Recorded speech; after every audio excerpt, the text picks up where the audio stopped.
Before starting Chomsky normal form let me tell you something. हाँ, in regular grammar में हम लोगों ने दो तरह की रेगुलर ग्रामर देखा था।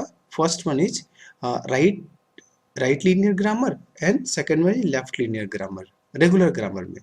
तो रेगुलर ग्रामर की मैं बात करूं अगर, तो रेगुलर ग्रामर में हमने देखा था V derives V T star or T star और V derives T star V और T star.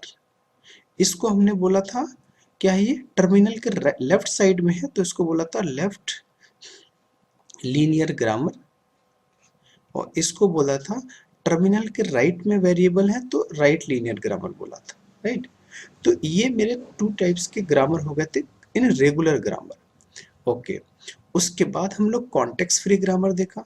Context free grammar में हमने देखा कि इस टाइप के प्रोडक्शंस थे V यूनियन T का star.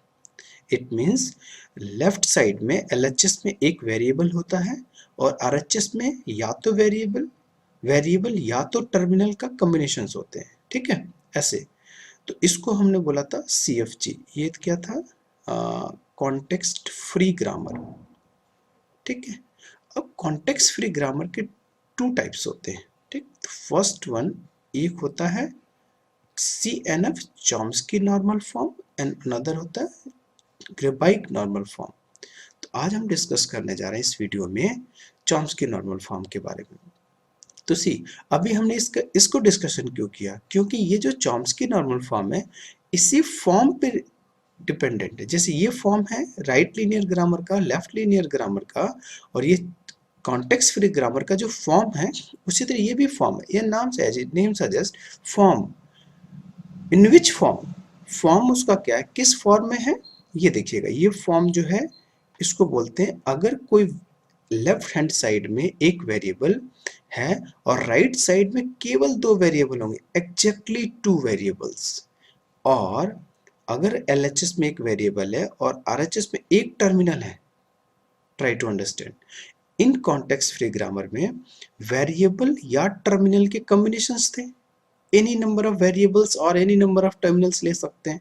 But in Chomsky normal form में एक वेरिएबल LHS में है और RHS में केवल दो वेरिएबल दिखने चाहिए, या तो एक टर्मिनल या तो दो वेरिएबल। बोल सकते हैं इसको where A, B, C belongs to किससे, वेरिएबल्स को। जो ग्रामर में वेरिएबल्स होंगे उन सारे वेरिएबल्स को बिलोंग करने चाहिए A, B, C, और स्मॉल a बिलोंग करना चाहिए किसको, टर्मिनल को, राइट। तो डेफिनेशन में हम लिख सकते हैं a context free grammar is said to be Chomsky normal form if the production is in this form, A derives BC और A, राइट। चलिए अब हम कुछ क्वेश्चंस लेते हैं और उसको डिस्कस करते हैं कि वो चॉम्स्की नॉर्मल फॉर्म में है कि नहीं है, ठीक है। S derive, अगर मेरे पास बोलते हैं S derive AB, एक ग्रामर है S derive AB, A derives A and B derives B। अगर मैं आपसे पूछूं ये जो ग्रामर है ये ग्रामर CNF फॉर्म में है कि नहीं है, तो आप डेफिनेटली बता सकते हैं कि ये ग्रामर CNF में है, राइट। क्यों है, क्योंकि LHS में एक वेरिएबल है और RHS में केवल दो वेरिएबल है। जैसे यहाँ पे बोला था दो वेरिएबल्स होंगे, या तो एक टर्मिनल होगा या तो दो वेरिएबल्स होंगे, तो ये CNF फॉर्म में है, CNF फॉर्म में है, राइट। चलिए अब दूसरा हम एक ग्रामर लेके चलते हैं, उससे पूछते हैं।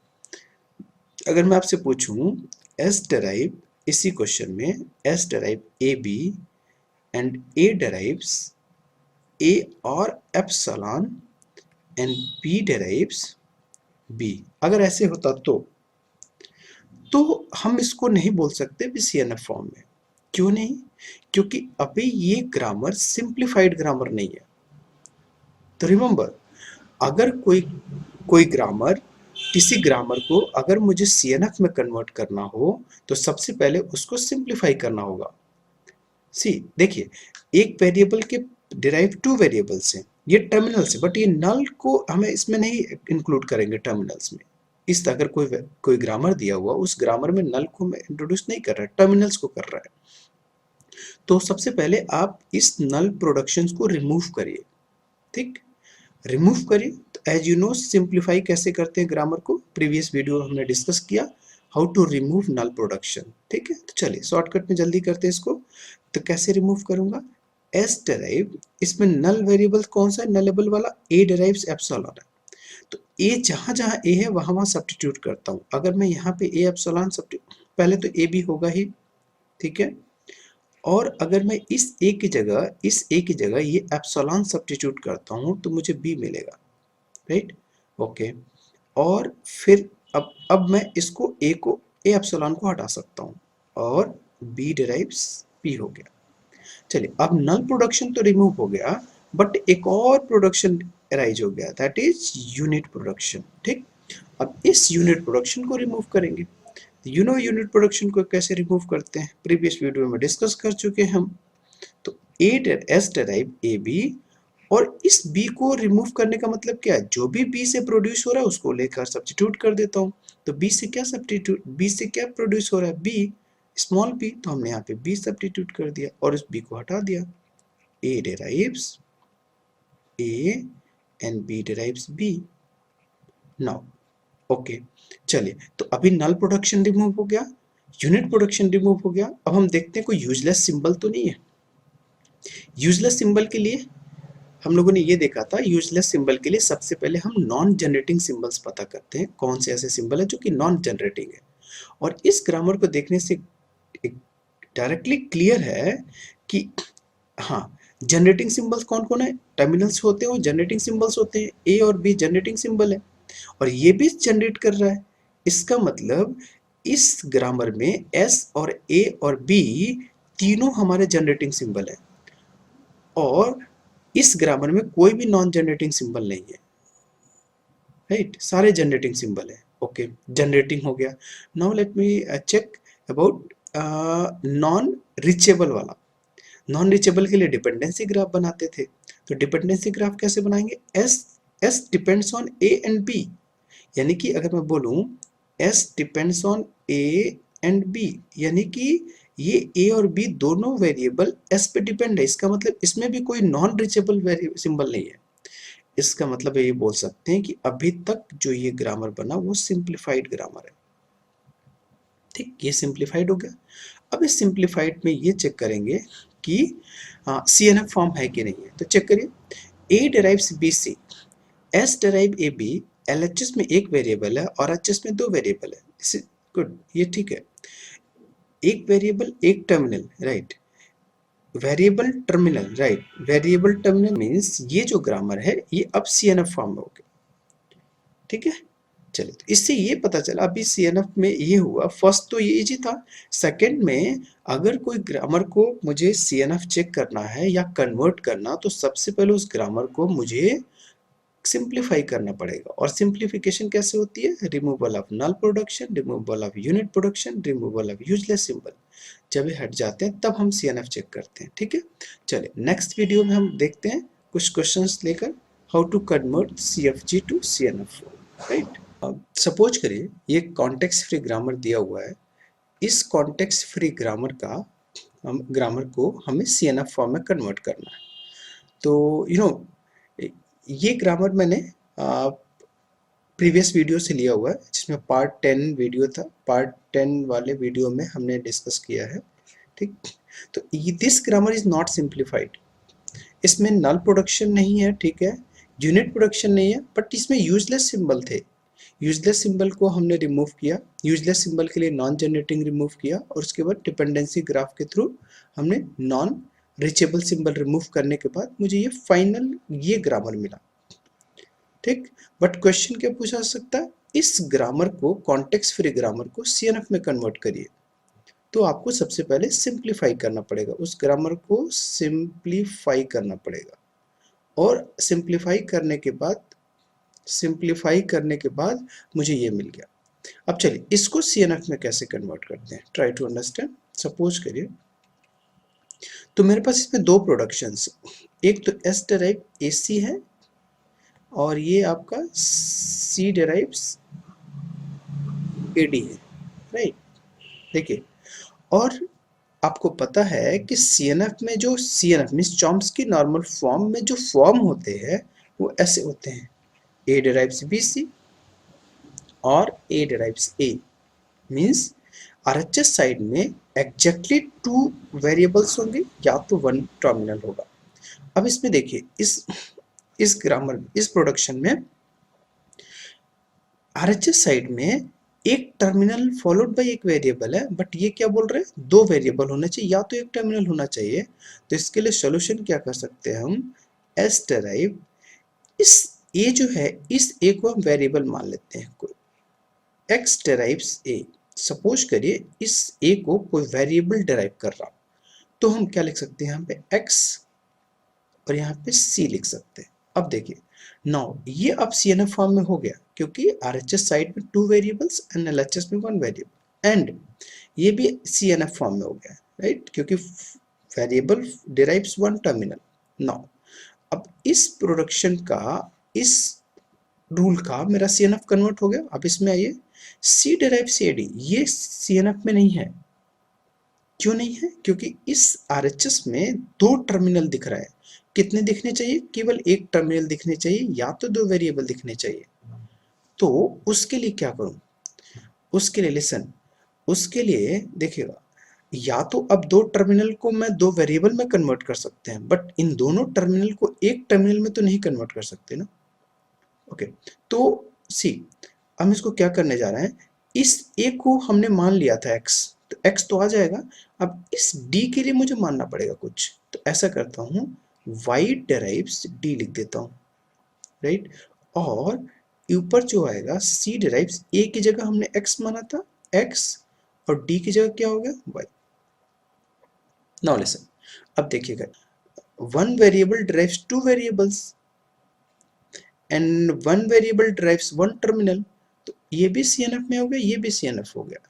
तो हम इसको फाइनली बोल सकते हैं, कहाँ गए, इसको, इस ग्रामर का फाइनल जो CNF बनेगा वो बनेगा ये चारों का, 1 2 3 4, ऐसे लिख सकते हैं, S derive XC, X derive A, और क्या था, C डेराइव्स XY and y derives d। चलिए, तो अभी हमने ये CFG दिया हुआ था, इस CFG का ये CNF कन्वर्ट कर लिया, राइट। नाउ अब हम ये देखने जा रहे हैं कि why we are going to convert CFG into CNF. The main question is, what is the requirement, what is the application of this CNF? So for this, let me tell you, first application of CNF is the number of steps required in derivation of n length string from converted CNF is 2n-1. Listen, actually अगर मुझे CFG से CNF मुझे मिल जाता है, तो हम definitely ये कह सकते हैं कि हमारे अगर n लेंथ की स्ट्रिंग है, उसको मैं डिराइव करता हूँ, तो 2n-1 स्टेप्स रिक्वायर्ड होंगे, है ना, डेफिनेटली वी कैन से, है ना।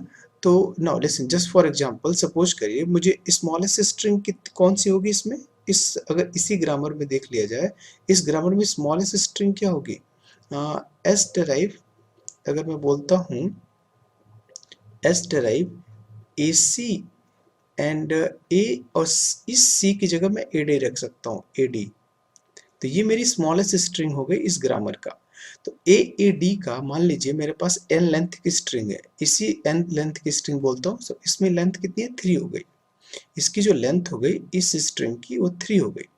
अब मैं ये क्वेश्चन ये बोल रहे हैं कि अगर मेरी 3 लेंथ की स्ट्रिंग है, तो उसमें नंबर ऑफ स्टेप्स रिक्वायर्ड देखिए कितना हो जाएगा। अब इस CNF की हम बात करेंगे, तो इस CNF का मैं यूज कर रहा हूँ, CNF में S derive X C, and इस x की जगह मैं क्या सब्स्टिट्यूट कर सकता हूँ, a, राइट, और कैपिटल C ऐसे रहेगा, एंड अब C की जगह मैं क्या रख सकता हूँ, xy,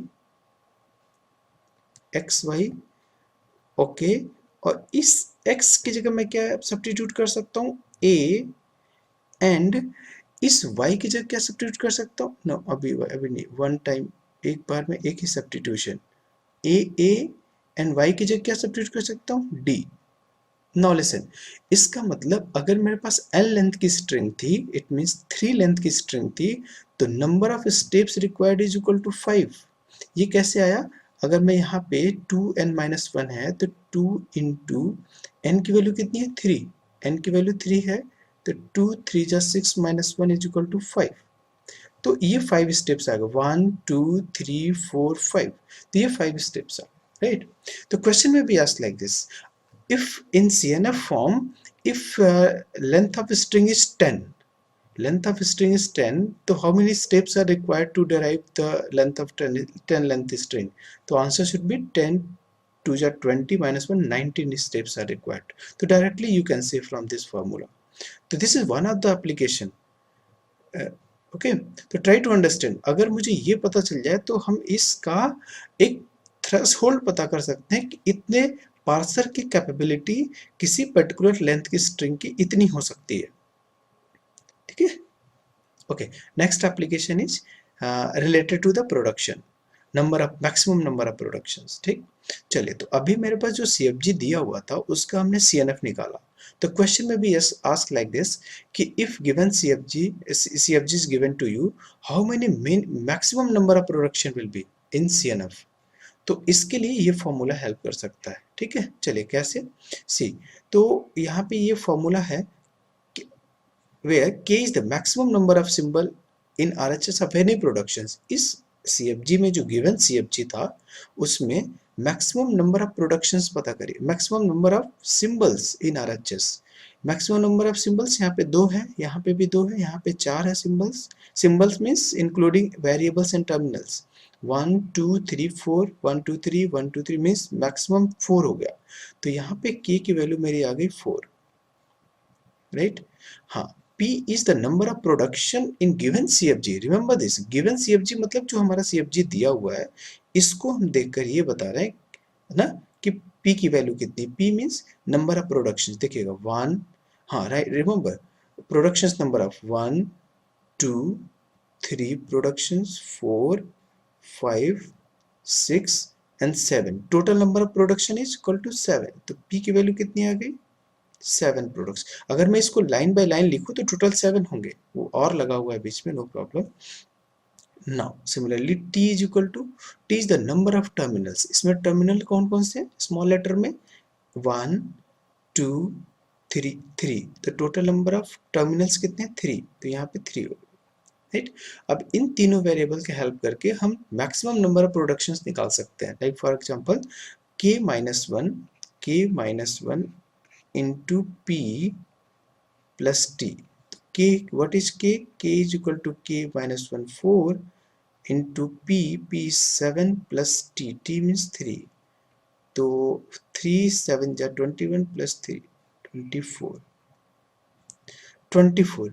Listen, maximum number of productions, this is the maximum number of productions, maximum number of productions, right? तो इस अगर मेरे पास CFG जो दिया हुआ है उसमें अगर मैं इसमें देखूं तो मैक्सिमम नंबर ऑफ प्रोडक्शंस हो सकते हैं 24, लेकिन अभी फिलहाल इसमें कितने हैं? 1 2 3 4। अभी मेरे CNF में 4 प्रोडक्शंस हैं, बट मैक्सिमम कितने हो सकते हैं? 24 प्रोडक्शंस हो सकते हैं, ठीक है? तो ये भी एक एप्लीकेशन है CNF का, ठीक है? तो ये 3 जो एप्लीकेशंस है, और भी एप्लीकेशंस है, तो इन एप्लीकेशंस को हम यूज करके हम पार्सर को प्रेडिक्ट कर सकते हैं। This is the very important facts. तो very important, remember this, these are the applications of CNF।